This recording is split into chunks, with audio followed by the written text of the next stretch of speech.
Hey YouTube, I'm Lucky, and today I'm making a different video than what you'll normally see on this channel.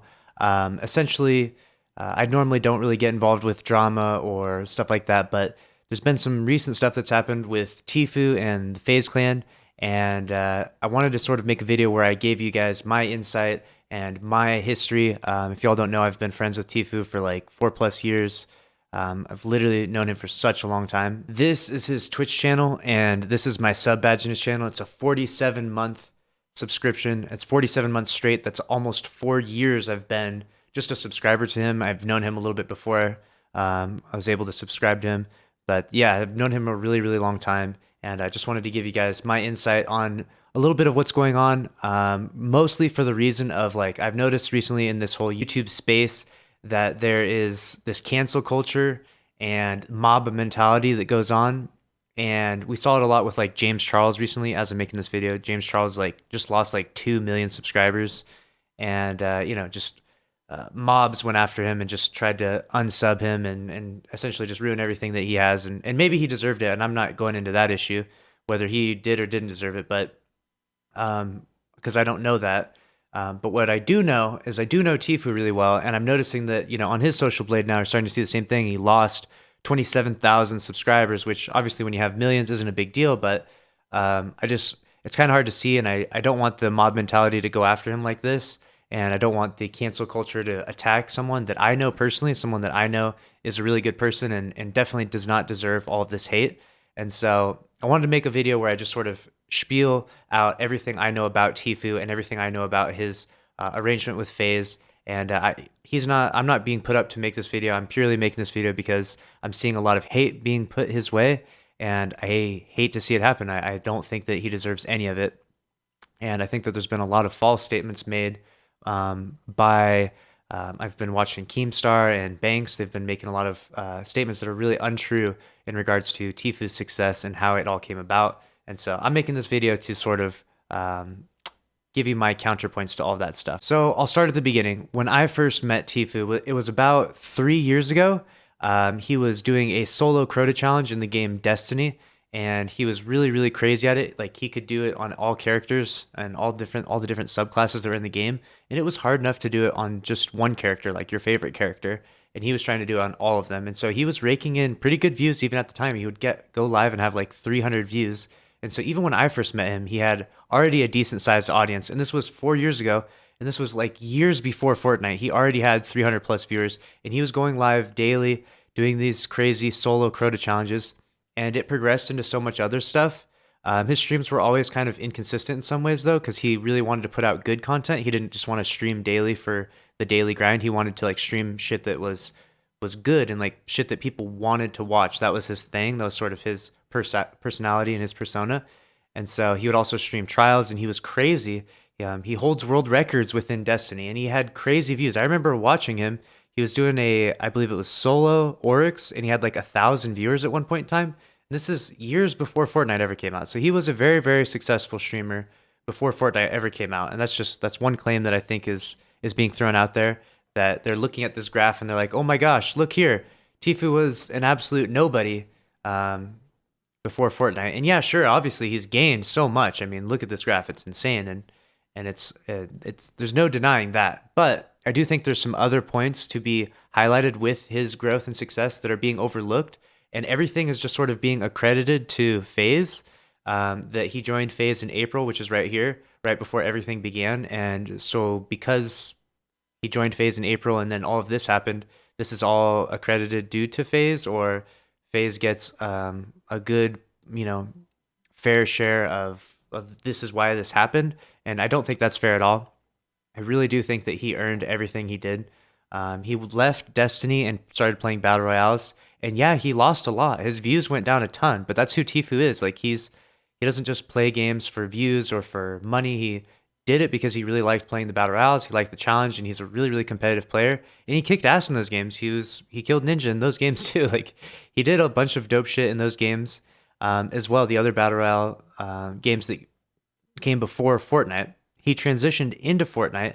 And yeah, at first it was kind of slow. And yeah, it was probably around, just a few hundred viewers at the start. But he was definitely not a nobody. He was definitely not didn't have anything going for him. And that's kind of the stuff I'm seeing a lot with Banks in his videos and in Drama Alert and on Twitter, is this like perception that Tfue was a nobody and Tfue had nothing. And then Faze came in and then boom, now all of this. But that's really not true. He definitely had a lot going for him. And the one claim that I would like to make that's really needs to be said is that it's well known that Nadeshot was trying to recruit Tfue for 100 Thieves, and Tfue turned down 100 Thieves for Faze. So if Tfue is truly a nobody before he signed with Faze, then why was Nadeshot after him as well? Like, why would Nadeshot, owner of one of the other biggest orgs in the world out there, why would he also be after him? Like, it's pretty obvious and pretty understood that Tfue was a superstar in the making. He was just at the beginning. He was at the grassroots. And April was the beginning of everything. And this was also when he signed with Faze. But I think what's more important to look at with this is actually this video right here. I remember when this happened. This is when Tfue accidentally killed Ninja without realizing it. And he just completely destroyed him. Like, he outplayed him in every way, took the high ground. He really, really beat Ninja, like, and it was pretty obvious that he was like better than Ninja from this video. And this happened on April 2nd, 2018. This is when this all started. And then this spawned this sort of crazy clickbait culture. And if you were around at the time in April 2018 and May and June and July, it was crazy. Everyone was making these videos called Tfue better than Ninja, Tfue the new Ninja, Tfue's better than Ninja, because at the time Ninja was number one. This is Ninja's stats from that year. Ninja was at his peak. Like, this is April 2018. Ninja was insane, getting like 100K views a stream no matter what he was doing. He was killing it. And congrats to him. Like, he deserved it. He was truly, truly an amazing, talented player. And Ninja deserved everything he got and is continuing to get. But Tfue was just, in terms of gameplay and talent, just a better player. And people finally started to see that when this happened, when Tfue killed the Ninja in this 1v1. It was pretty much as clean a 1v1 as you can get when you're actually playing in a Fortnite without going into Playground. And this was before Playground existed. And this happened over and over again, and countless tournaments and crazy things that Ninja's done, or that Tfue has done rather, and how he would get like 20 kills in a game, and then the last guy he would just play around with him and like box him up and trap him and do all sorts of weird things. Tfue became really famous because of those clips and because of his crazy gameplay. And also this happening in April was really what launched everything. And what I want to clarify too is that I'm not taking away the credit that goes to Faze for being a part of this. But a lot of other players blew up during this time. I've got Ninja's stats here, so I don't want to just pull these stats out of nowhere. Here's Ninja in April at his peak. Here's Myth in April. Super big peak. Like, April was like the craziest, one of the craziest months. Here's Dr. Lupo in April. Here's Dakota's. Like, I could continue on and on and on with content creators and where their stats are in April, but April was just a really good month in general for Fortnite, regardless of anything. Like, it was a huge month. People were excited about the game. It was new, it was fresh, it was fun. It invited everyone to the game, whether you're young or old. Everyone felt like they could connect with the game because it had a really big skill gap with the building, but it also had this sort of cartooniness that made it fun, like an arcade game or like a kid's game. So it kind of appealed to all audiences. And April was just an insane month for all Fortnite content creators in general. And it just so happened that during that month, Tfue killed Ninja for the first time, uploaded it, and on top of that, also signed with Faze and was also just doing crazy stuff all the time. Like, this guy grinds so much. He's like streaming like 12, 15-hour days. He's doing everything he can. He's just killing it in the game. He's always been a grinder. He's always been a hard worker. And it just started to pay off for him at this point in time.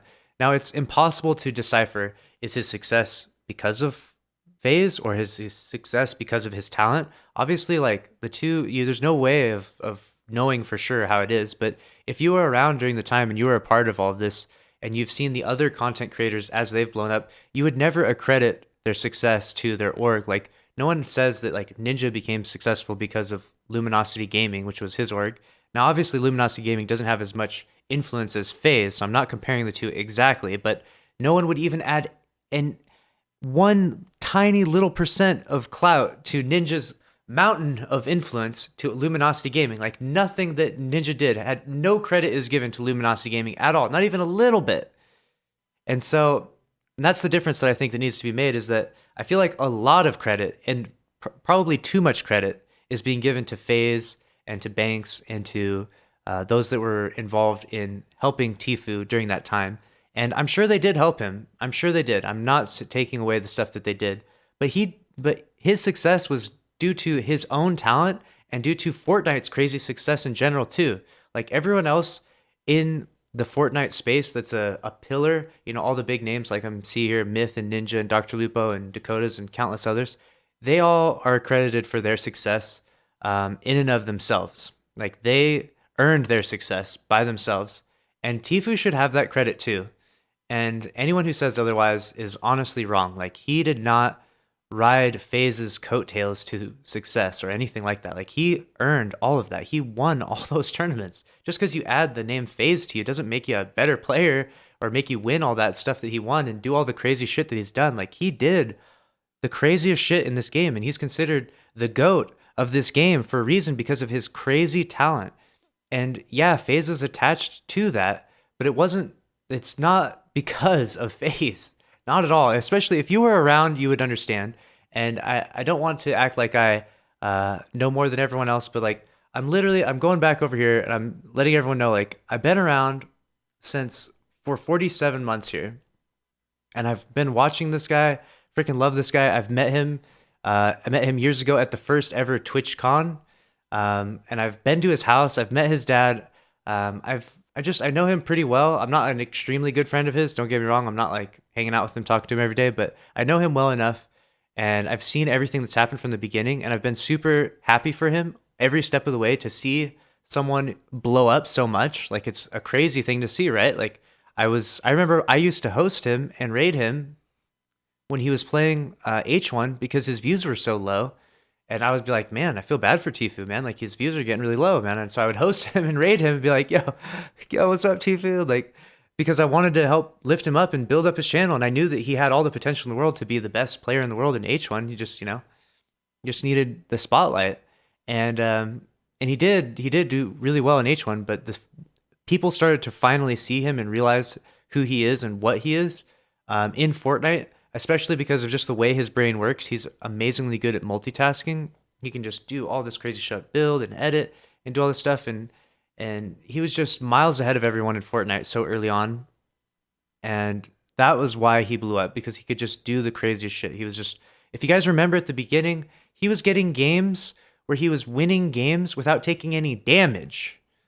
Like, who the fuck does that? Like, no one else did that. It was just Tfue. He was winning games. And he would post these videos on YouTube, winning a match in Fortnite without taking any damage. And he was getting high kill games while doing it.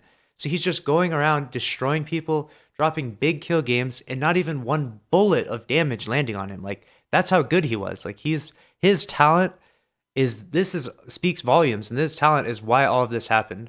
And obviously there's no way of clearly illustrating that in video form, but I'm just telling you as someone who's known him for so long and has seen his rise, that his success is because of his talent and because of how hard he's worked. And really, honestly, not much else influenced into that. And you can disagree if you want. You can say, no. Banks definitely built this guy up. Banks definitely made his career.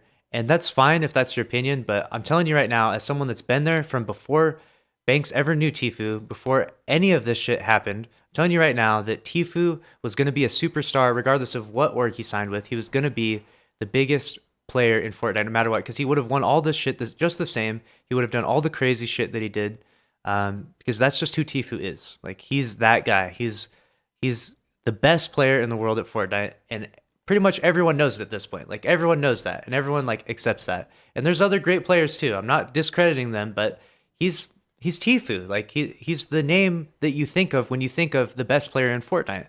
And he didn't do that because of the name Faze or the Faze clan logo underneath his webcam. Like, it was just, he was going to do that regardless of anything. So that's my 2 cents with all of this. Tfue has not put out an official statement yet. I'm sure he will, and I'm sure he'll respond to all of this. I'm not going to go into all the details of the lawsuit allegations and all that stuff.